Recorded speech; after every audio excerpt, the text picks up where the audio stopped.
મોદી કેબિનેટની 4 નવા સેમિકન્ડક્ટર પ્રોજેક્ટને મંજૂરી. ગુજરાત ઉપરાંત હવે ઓડિશામાં 2, પંજાબ અને આંધ્રપ્રદેશમાં એક સેમિકન્ડક્ટર પ્રોજેક્ટને મળી મંજૂરી. કેન્દ્રીય મંત્રી અશ્વિની વૈષ્ણવે કહ્યું, મોબાઈલ નિકાસ 127 ગણો વધ્યો. ઇલેક્ટ્રોનિક મેન્યુફેક્ચરિંગ લગભગ 6 ગણું વધ્યું.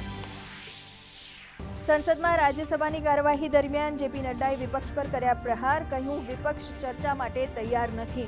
જ્યારે બીજી તરફ મનસુખ માંડવિયાએ રાષ્ટ્રીય રમતગમત વહીવટ બિલ અને રાષ્ટ્રીય ડોપિંગ વિરોધી સુધારા બિલ કર્યા રજૂ. જસ્ટિસ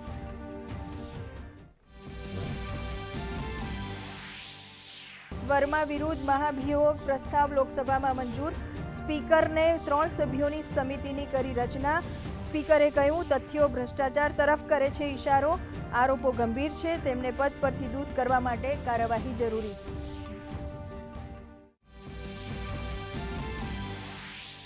બિહારમાં મતદાર યાદી સુધારા સંબંધિત કેસમાં સુપ્રીમ કોર્ટમાં મહત્વપૂર્ણ સુનાવણી. અરજીમાં એસઆઈઆરની બંધારણીય માન્યતાને પડકારવામાં આવી. ચૂંટણી પંચે કહ્યું, જો નામ યાદીમાં ન હોય તો લોકો કરી શકે છે અરજી.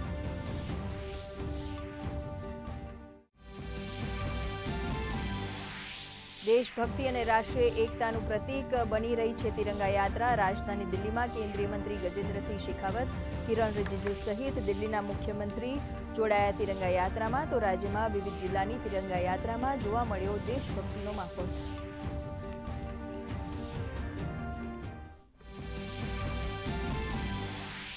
મહેસાણામાં આરોગ્ય મંત્રી ઋષિકેશ પટેલ અને ગાંધીનગરમાં મંત્રી ભાનુબેન બાબરિયાએ કરાવ્યું તિરંગા યાત્રાનું ફ્લેગ ઓફ. તો મહીસાગરમાં શિક્ષણ મંત્રીની આગેવાનીમાં તિરંગા યાત્રાની ઉજવણી. રાજ્યભરમાં દેશભક્તિનો માહોલ.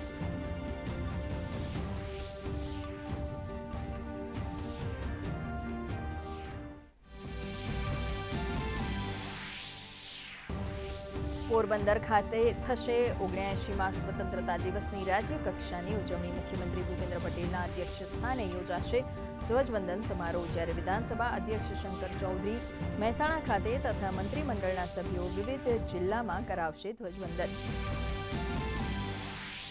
રાજ્યમાં છેલ્લા 24 કલાકમાં 50 તાલુકામાં અડધો ઇંચ અને ક્યાંક તેથી પણ ઓછો વરસાદ.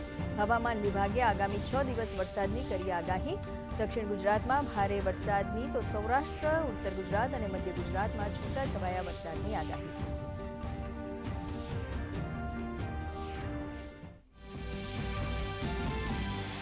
ઉત્તરના પર્વતોથી પૂર્વના મેદાનો સુધી ભારે વરસાદના કારણે જનજીવન પ્રભાવિત. ઉત્તરાખંડના ઉત્તરકાશી, રુદ્રપ્રયાગ, ચમોલીમાં ઓરેન્જ એલર્ટ. જમ્મુ અને કાશ્મીરના ઘણા જિલ્લાઓમાં રેડ એલર્ટ.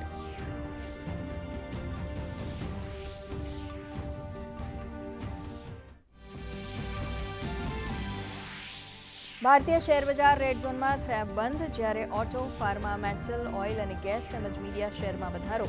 ભારતીય રૂપિયો પણ ડોલરની સરખામણીએ નબળો હતો. સોના ચાંદીના બજારમાં પણ સામાન્ય ઘટાડો.